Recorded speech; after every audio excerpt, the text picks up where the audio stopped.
আসসালামু আলাইকুম। আমি আরিফ আশরাফ ইমেজ কথা বলছি ঢাকা ডিজাইনার থেকে। আজকে আমরা এসেছি মিরপুরে। মিরপুরের পীরের বাগে ৬০ ফিট রোডের সাথে একটি মিক্সড ইউজড বিল্ডিং এ ১৩০০ স্কয়ার ফিটের ৩ বেডরুমের একটি অ্যাপার্টমেন্ট আমরা আজকে দেখব। এই অ্যাপার্টমেন্ট বিল্ডিংটি ল্যান্ড শেয়ার মেথডে করা, যার সুবিধা হচ্ছে দুটো।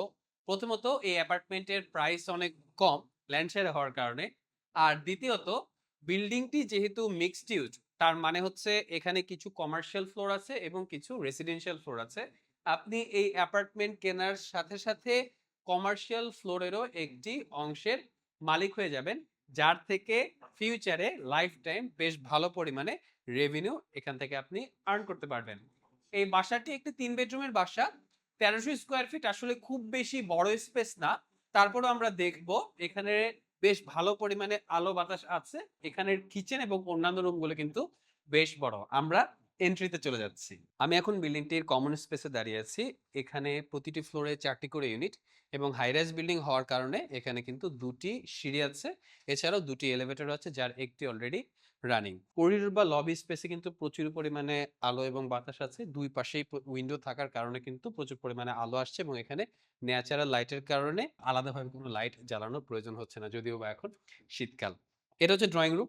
ড্রয়িং রুমটা বেশ কম্প্যাক্ট, অনেক বড় আমরা বলবো না, তবে বেশ ভালোভাবে এখানে কিন্তু ফার্নিচারগুলো আপনারা রাখতে পারবেন। এই বাসাটার আরো একটা সুবিধা বা সবচেয়ে বড় সুবিধা আমি বলবো যে এত ছোট বাসা হওয়ার পরেও এখানে কিন্তু ড্রয়িং রুম এবং ডাইনিং রুম আলাদা, এবং ডাইনিং রুমটা কিন্তু অনেক বড়। ড্রয়িং রুম থেকে ভেতরের দিকে যেতে প্রথমেই হাতে ডান দিকে পড়বে কমন বাথরুম। কমন বাথরুমটিতে ইন্ডিয়ান প্যান্ট কমোড বসানো আছে, যদিও বা আপনারা চাইলে এখানে ইংলিশ চেয়ার কমোড বসিয়ে নিতে পারেন। কমন বাথরুমের ঠিক পরের যে রুমটি সেটি হচ্ছে গেস্ট বেডরুম। গেস্ট বেডরুমটি ছোট হলেও এখানে কিন্তু ২টি উইন্ডো আছে, যার ভেতরে একটি উইন্ডো পূর্ব দিকে সরাসরিভাবে ওপেন এবং এদিকে বড় কোনো বিল্ডিং নেই এবং হওয়ার সম্ভাবনাও নেই, যার কারণে এদিকটার থেকে কিন্তু বেশ ভালো পরিমাণে আলো এবং বাতাস আপনি ভেতরের দিকে পাবেন। অন্য উইন্ডোটাও বেসিক্যালি আমাদের ড্রয়িং রুমের দিকে ওপেন হয়েছে, যার কারণে প্রাইভেসির কোনো প্রবলেম নেই। এই বাসার লেআউটটা কিন্তু খুবই সিম্পল। আমার হাতের বাম পাশে কমন বাথরুমের পরে গেস্ট বেডরুমটা আছে এবং আমার হাতের ডান দিকে এই বেডরুমটা হচ্ছে একটি সেকেন্ড বেডরুম এবং তার পাশের যেই বেডরুম সেটা হচ্ছে মাস্টার বেডরুম। এবং আমি এখন যেই জায়গাটিতে দাঁড়িয়ে আছি, এই বড় আলোকিত স্পেসটা হচ্ছে ডাইনিং স্পেস। ডাইনিং রুমটাকে বা ডাইনিং স্পেসটাকে আমরা এই বাসার হার্ট বলতে পারি, কারণ এখানে আলো এবং বাতাস সবচেয়ে বেশি এবং সবার জন্য সেন্ট্রাল স্পেস আসলে এটা। ডাইনিংটা অনেক বড়। একটা ১৩০০ স্কয়ার ফিটের বাসা হিসেবে এখানে ৮ সিটার একটি ডাইনিং টেবিল বসানোর পরেও আপনারা কিন্তু দেয়ালে বিভিন্ন রকম ক্যাবিনেট বসানোর মতো স্পেস পাবেন। আরেকটা বড় যে ফিচার এই বাসাটার, সেটা হচ্ছে এখানে একটি লাইট ওয়েল আছে। লাইট ওয়েল আমরা সেই স্পেসটাকে বলি যেটাকে আলাদাভাবে রাখা হয় শুধুমাত্র বাসায় আলো ভেতরে আনার জন্য। এখন কিন্তু আমরা সবাই মোটামুটি লন্ড্রির মেশিন বা ওয়াশিং মেশিনটা ব্যবহার করি, যার জন্য খুবই ভালো একটা স্পেস হবে এটা। এখানে আপনারা চাইলে ফ্রিজও রাখতে পারবেন এবং লন্ড্রির ওয়াশিং মেশিনটাও রাখতে পারবেন। কিচেনটা এই বাসা হিসেবে, ছোট বাসা হিসেবে কিন্তু অনেক বড়। টাইলস যেগুলো লাগানো হয়েছে টাইলস গুলো বেশ ডিসেন্ট এবং এখানে বেশ ঘুরিয়ে এল শেপের একটি কাউন্টার রাখা হয়েছে, যেখানে আপনারা অনেক কিছু রাখতে পারবেন এবং দেয়ালে ক্যাবিনেট বসাতে পারবেন। চাইলে এখানেও একটি ফ্রিজ রাখা পসিবল। এবার আমরা বেডরুম গুলো দেখব।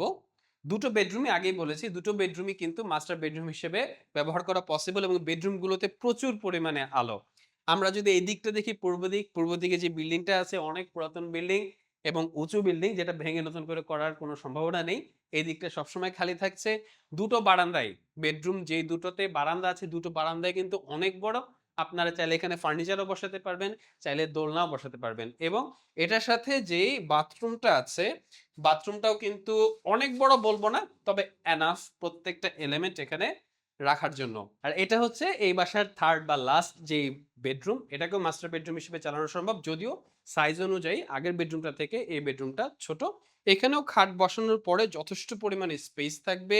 ক্রস ভেন্টিলেশনের জন্য দুটো করে উইন্ডো আছে, দুটোই বড় এবং একটি পূর্ব দিকে সেই বিল্ডিংটার দিকে ওপেন হয়েছে। বারান্দাটাও অনেক বড়। এখানেও কাপড় শুকানো বলেন অথবা দোলনা বসানো বলেন বাচ্চাদের জন্য এখানেও পসিবল। এটার সাথেও একটি অ্যাটাচড বাথরুম আছে। এই বাথরুমটাও অনেক বড় যদি নাও বলি, তাও এখানে সবগুলো ফ্যাসিলিটি বেশ কমফোর্টেবলি আটানো সম্ভব। তো এই ছিল মিরপুরের পীরের বাগে ৬০ ফিট রোডের একদম সাথে লাগানো একটি বিল্ডিং এর লেভেল 6 এ ১৩০০ স্কয়ার ফিটের ৩ বেডরুমের একটি অ্যাপার্টমেন্ট। যে অ্যাপার্টমেন্টটির সাথে আপনারা পাবেন একটি পার্কিং এবং একই সাথে ল্যান্ড শেয়ার মেথড হওয়ার সবচেয়ে বড় যে সুবিধা, এখানকার যে কমার্শিয়াল স্পেস সেই স্পেসেরও একটি শেয়ার। বিল্ডিংটিতে মাত্র ৪৮টি অ্যাপার্টমেন্ট আছে, তো নাম্বার অফ শেয়ার হোল্ডারও কিন্তু অনেক কম। এই বাসাটির সবচেয়ে বড় যে সুবিধা সেটা হচ্ছে এই বাসায় ৩টি বেডরুম আছে এবং এর ভেতরে ২টো বেডরুমে কিন্তু ভেরি ওয়েল লাইটেড এবং এখানে ড্রয়িং ডাইনিং আলাদা, কিচেনের সাইজ নরমাল মিরপুরের এভারেজ ১২০০ থেকে ১৩০০ স্কয়ার ফিটের অ্যাপার্টমেন্ট গুলোর চেয়ে অনেক বড়। বিল্ডিংটির পূর্ব দিকে একটি বিল্ডিং আছে যেটা এই বিল্ডিংটি থেকে অনেক ডাউন এবং খুব দ্রুত এই বিল্ডিং ভেঙে নতুন বিল্ডিং হওয়ার কোনো সম্ভাবনা নাই।